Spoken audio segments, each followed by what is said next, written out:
Well, my name is Ivan Cornford. I'm the owner-manager of St David's, which is based in Forfar.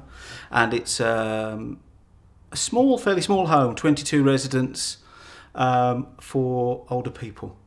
Ages of the residents range from 68 to 95. So it's a bit like we have to think of looking after people who could be parents of the younger residents. It's not just one generation, it's two getting on for 3 generations of people, which is difficult to think of.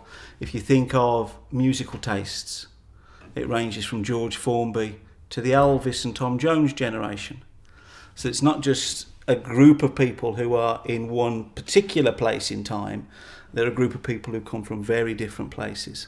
And that's our challenge really, is to how we meet the needs of people from different generations as well as different individuals. It's a bit more, I suppose you'd say, spit and sawdust. It isn't silver service. It's not the tidiest of places. There's coats lying around.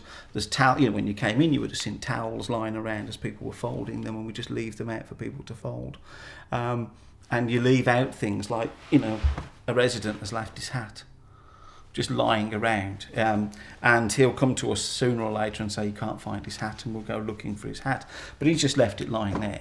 His room's around here somewhere, but he'll leave his coat and stuff like that, and if it's not in where he left it, then that upsets him, so we don't move it.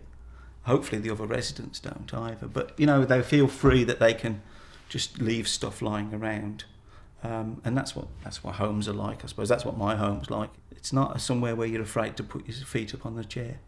We try in the mornings to be doing things like life skills, and that would be things like peeling the veg, making bread, and we might do things like dusting, ironing, folding laundry, stuff like that. The general stuff that you would do in your house, we would try and have some replication of here. We might do sewing and things like that. And it's generally in smaller groups as people get up in the morning, and that's what they come through to do. And some people like doing that and other people like to watch. So we do that sort of stuff. We also do the sort of group activities that most homes would do: discussion groups, singing groups, music, exercises. We have Tai Chi, we have Zumba, and ordinary seated exercises and things like that. We then have art and crafts things going on, and then in the evenings we might put on a film in the cinema that we have, and people can get involved in doing other things like the dishes or playing dominoes. No different to many places, I think. It's just trying to put that together, and our difficulty is always trying to find new things.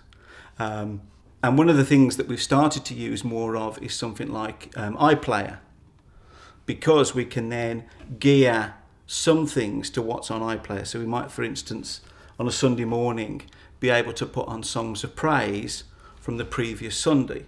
So you can make use of that, or you can find the Sunday morning service on Radio 4 and play that through for people who enjoy a service at any time during the week.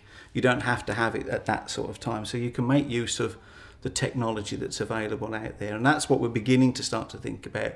YouTube and things like that. There's a lot of resources out there. Also, other things that we would do, we go out for coffee and tea in the town, not in big groups, but we go shopping down to Asda and then do a bit of stuff there and things like that. So we try and do it so that it's what you would do in your own life. In your own life, you don't normally do a lot of sort of what I would call high group activities. You do lots of little things during the day that fill your day, and some of it you have to do, and some of it is pleasurable while you're doing it. Some people like to do ironing and things like that, but you also do other things as well, and that's how we try and fill the day. Whether we're successful, I don't know. We're not bad at it, we're not great at it, we've got a long way to go yet. But we're trying. The majority of staff have been here for probably at least 4 years. And you get people who move jobs or get pregnant and go on maternity leave and that sort of thing, and then you take new people on. But we don't have a huge amount of new people. We have probably 1 or 2 new people a year, and they just come in steadily, starting off with a couple of shifts, and as we get to know them and they get to know us, then we offer them more. I make a point of making sure that I know every resident as much as I can, and also every relative who comes through the door. I think if you begin to get too big and you don't know the relatives, especially who come through the door, as well as the residents, then you're struggling.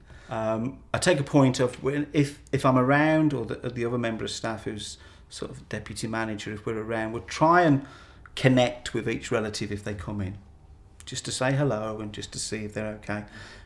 And people stay for 5 minutes or 5 hours. It's entirely up to them. We don't have any formal sort of relative participation groups or anything like that, but people just get involved as much as they want. One relative whose partner died 4 months ago is now a volunteer here. So she likes to come twice a week and she's a volunteer. And that's fine. You know, that's her level of involvement still. Not everyone wants to do that. And that's how we are.